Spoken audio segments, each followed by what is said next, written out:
दोस्तों नमस्कार। इस समय हम ललितपुर ज़िले के मढ़ौरा तहसील के गांव पीणार में हैं और यहां पर महारानी वीरांगना अवंतीबाई जयंती कार्यक्रम किया गया है। और यहां पर जो कार्यक्रम किया गया है ओबीसी महासभा के द्वारा यह कार्यक्रम हुआ है। महारानी वीरांगना अवंतीबाई जयंती का भव्य कार्यक्रम हुआ है, जिसमें रैली भी निकाली गई है और यहाँ पर एक सभा का आयोजन भी हुआ है। तो आज इस मौके पर हमारे साथ हैं ओबीसी महासभा की कोर कमेटी के सदस्य महेंद्र सिंह लोधी। इनको ओबीसी महेंद्र सिंह लोधी के नाम से लोग जानते हैं और मध्य प्रदेश में एक अच्छी पहचान है। ओबीसी के हक और अधिकारों के लिए लड़ाई लड़ने के लिए मध्य प्रदेश में काम कर रहे हैं। ओबीसी महासभा उत्तर प्रदेश में भी फिलहाल काम शुरू हुआ है और उत्तर प्रदेश के ललितपुर जिले के एक गांव का ये कार्यक्रम है जहां पे जयंती मनाई गई है। तो बात करेंगे महेंद्र सिंह से और इनसे संगठन के बारे में और आज के कार्यक्रम के बारे में जानकारी लेते हैं। महेंद्र जी, स्वागत है आपका हमारे चैनल पर। और आज का जो आपका कार्यक्रम हुआ है, कार्यक्रम कैसा रहा और जयंती कार्यक्रम किस तरह मनाया गया, थोड़ा सा बताएं। बिल्कुल, आज शहीद वीरांगना रानी अवंतीबाई लोधी जी का जन्म उत्सव था। तो बहुत बड़ी संख्या में, लगभग 4-5 हज़ार की संख्या में यहाँ पे युवा इकट्ठे हुए थे, माता बहनें, और बड़े ही हर्षोल्लास के साथ वीरांगना रानी अवंतीबाई जी का जन्मदिन मनाया गया है। महारानी अवंतीबाई के नाम को लेकर अभी इसी तहसील में आपके ओबीसी महासभा के द्वारा एक धरना प्रदर्शन भी किया गया था कि जो अभी मंत्री जी द्वारा वो लगवाए गए हैं बोर्ड, उन पर नाम ठीक नहीं लिखा है। तो फिलहाल वो नाम सुधारा गया है कि नहीं सुधारा गया? देखिए, मंत्री जी या यहाँ की जो बीजेपी की सरकार है, उन्होंने जो अपमान जो कर रहे हैं हमारी वीरांगना रानी अवंतीबाई लोधी जी का, और आप सोचने वाली बात है कि वो अपने आप को अवंतीबाई लोधी से बड़ा समझ रहे हैं कि अपने नाम के आगे पीछे तो उनके किसी के तो पंडित लगा रहे हैं, किसी के पंथ लगा रहे हैं, लेकिन शहीद वीरांगना रानी अवंतीबाई जो लोधी है उनका पूरा नाम लिखने में इनको शर्म आ रही है, क्योंकि उन्हें मालूम है अगर वीरांगना रानी अवंतीबाई लोधी जी का पूरा नाम लिख लिया तो ये निश्चित है कि यहाँ का जो समाज है, जो बहुजन समाज है, जो लोधी समाज है, वो जागेगा और इनके खिलाफ लड़ाई लड़ेगा। इसलिए हम वो लड़ाई लड़ेंगे जब तक कि वो, अभी तो हम उसको बैनर की बात कर रहे हैं, अब तो हम यहाँ पे हर जगह मूर्तियां भी लगवाएंगे। अच्छा जी। तो वीरांगना अवंतीबाई का जो मामला है वो अभी सुलझा नहीं है? नहीं, ना सुलझाए कोई दिक्कत नहीं, सरकार जाएगी उसके नाम पे। तो उसके लिए आप अभी आगे प्रयास करेंगे? मैं कह रहा हूँ ना सुलझाए वो, कोई दिक्कत नहीं है हमें, हम तो लोग क्रांतिकारी लोग हैं। यहाँ पे हमारे रविंद्र लोधी जी हैं, जिलाध्यक्ष हैं, यहाँ से हमारे ब्रजभान जी हैं, मंडल अध्यक्ष हैं, और हमारे मिथिलेश जी भी आए हैं संगठन के, लखनऊ से, आगे से, हरदोई से।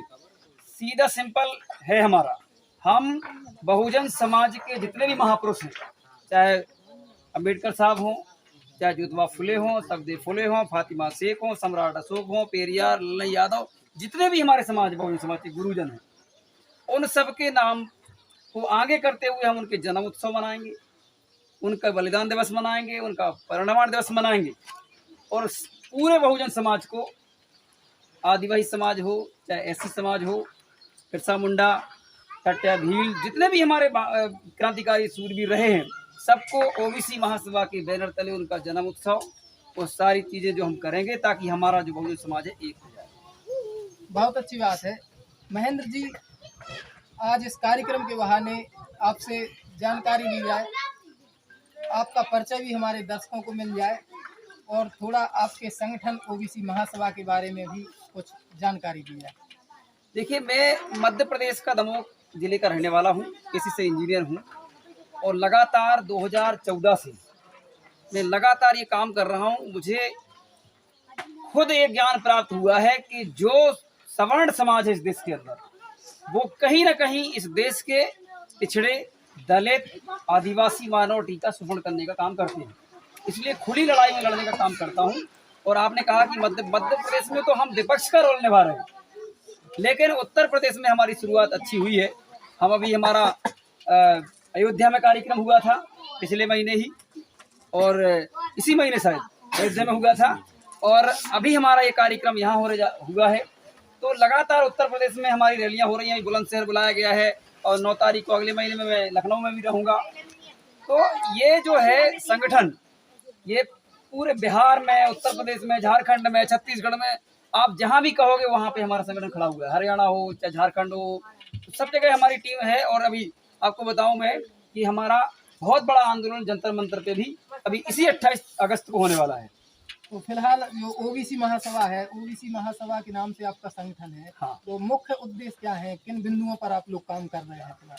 ओबीसी महासभा का मुख्य उद्देश्य जो है, हमारे जो बहुजन समाज के महापुरुष हैं उनकी विचारधारा को आगे बढ़ाना, संवैधानिक अधिकारों की जो लड़ाई है उसको लड़ना, और संख्या के अनुपात में हिस्सेदारी लेना, और जो अभी तक शोषण अत्याचार हमारे ऊपर होता रहा है वो बंद हो और हमारी जातिगत जनगणना कराई जाए, जिससे कि जो देश में हमारा बहुजन समाज, जो पिछड़ा वर्ग समाज जो पिछड़ गया है विधायिका में, कार्यपालिका में, न्यायपालिका में, मीडिया में, तो वो हम चाहते हैं कि जो हमारा शोषण हुआ है, आज आप देखेंगे कहने को उत्तर प्रदेश में आप देख रहे होंगे कि क्या हुआ शिक्षक भर्ती में। 69,000 शिक्षक भर्ती का जो मामला था, जिसमें मतलब 27 की जगह उन्होंने 4% सिर्फ टीचर भर्ती दी है। ठीक है ना। तो हम इन मुद्दों को लेके आपके सामने आ रहे हैं कि सच्चाई क्या है इन सरकारों की। लेकिन लोगों को तो ऐसा लगता नहीं है, जो वर्तमान में सरकार है, ज्यादातर ऐसी बातें सुनने को मिलती हैं, सबका लोगों को साथ, इसलिए सबका नहीं लगता, मैं विकास। बता देता हूँ। और सरकार का ऐसा कहना है कि काम सबके लिए हो रहा है, SC ST OBC के लिए सबको बराबरी के साथ योजनाओं का लाभ है या अन्य चीजें हैं, सब समान रूप से हो रही हैं। लोगों को भी ऐसा शायद नहीं लगता है। नहीं, तो देखिए इस क्या संबंध में है, आप क्या कहेंगे? बात ये है कि हम जो अभी ट्रैक पे हैं, जिस रास्ते पे हम चल रहे हैं, उस रास्ते पे आप लगातार चलते रहे हैं, तो आपको वो चीजें जो रियल में दिखना चाहिए वो दिख नहीं रही। इसी देश के अंदर जब हम ये देखते हैं कि राम मंदिर की जब लड़ाई की बात आती है, तो पिछड़ा वर्ग के, हर वर्ग के लोग, सभी वर्ग के लोग उस लड़ाई में शामिल होते हैं। लेकिन आप जब देखेंगे कि ट्रस्ट जब बनाया गया, तो कल्याण सिंह लोधी जैसे लोगों को ट्रस्ट में, उनके परिवार के लोगों को या उमा भारती को नहीं रखा गया, जबकि उन्होंने एक कुर्सी तक त्याग दी थी ये मंदिर के लिए। मैं ये मंदिर का विरोध नहीं कर रहा हूँ, मैं बता रहा हूँ कि ये षड्यंत्र होता है कि आप मंदिर की लड़ाई लड़ते रहो और हम मलाई खाते रहे। और आज आप बताइए मुझे, न किसी यादव को रखा, न लोधी को रखा, न कुर्मी को रखा, न कुशवाहा को रखा, न साहू को रखा, न रेकवार को, न बिंद को, न माली को। 3,743 जातियां हैं ओबीसी वर्ग की देश के अंदर। एक भी जाति का नाम बताइए अगर ट्रस्ट में रखा है। और किस समाज ने लड़ाई नहीं लड़ी है मंदिर की, बताइए आप। तो इस संबंध में भी क्या आपकी कोई योजना है इस नहीं, मुद्दे पर काम करने भाई की? अगर मंदिर देश की संपत्ति लगी है उसमें, तो फिर उसमें अधिकार तो हमारा होना चाहिए ना। अधिकार ही तो मांग रहे हैं हम। कोई हम ये थोड़ी कह रहे हैं कि भाई ट्रस्ट में पैसा आएगा पेटी में, तो हमें तो पता ही नहीं रहेगा कितना पैसा आया है यहाँ पे, और जो वहाँ पे व्यापार होगा उसका भी हमें पता नहीं चलेगा कि कितना व्यापार हो रहा, क्या हो रहा। तो हमारा समाज तो पिछड़ जाएगा ना। तो बिल्कुल राम मंदिर में जो पुजारी है या वहाँ पे बिल्कुल राम मंदिर में अगर भी आप पुजारी है, तो हमारे समाज के लोग जब IAS IPS बन सकते हैं, तो वहाँ पुजारी क्यों नहीं बन सकते? बताइए ना मुझे, आप बताइए मुझे। बिल्कुल बन सकते हैं। तो हम ये चाहते हैं कि हमारी हिस्सेदारी हर जगह हो। आज आप देख रहे होंगे पूरे देश के अंदर पिछड़ा वर्ग के बच्चे आप देखो बेरोजगार घूम रहे हैं। शिक्षा स्कूल इनने खत्म कर दिए, निजीकरण कर दिए, सब कुछ स्वास्थ्य निजीकरण कर दिया, ट्रांसपोर्ट निजीकरण कर दिया, सब कुछ बर्बाद कर दिया। ऐसे क्षेत्रों में लाइट भी नहीं आ रही। अभी मैं यहाँ पे आया हूँ, लाइट नहीं है। दुर्भाग्य की बात है कि आजाद भारत में 21वीं सदी में 15 अगस्त के दूसरे दिन 16 अगस्त को, जिस दिन अवंतीबाई जी का जन्म उत्सव है, उस दिन तुम्हारे उत्तर प्रदेश की सरकार इतनी निरंकुश है कि वो लाइट तक नहीं दी है कि इनका कार्यक्रम हो जाए। अपने जिले में भी भ्रमण किया होगा, बहुत बुरी स्थिति है, बहुत बुरी स्थिति है। जहाँ जहाँ रहा हूँ मैं, कहीं भी लाइट नहीं है। मेरा फोन को चार्ज नहीं हो पाया। आप समझ सकते हो कि फोन भी चार्ज नहीं हो पा रहा इस एरिया में।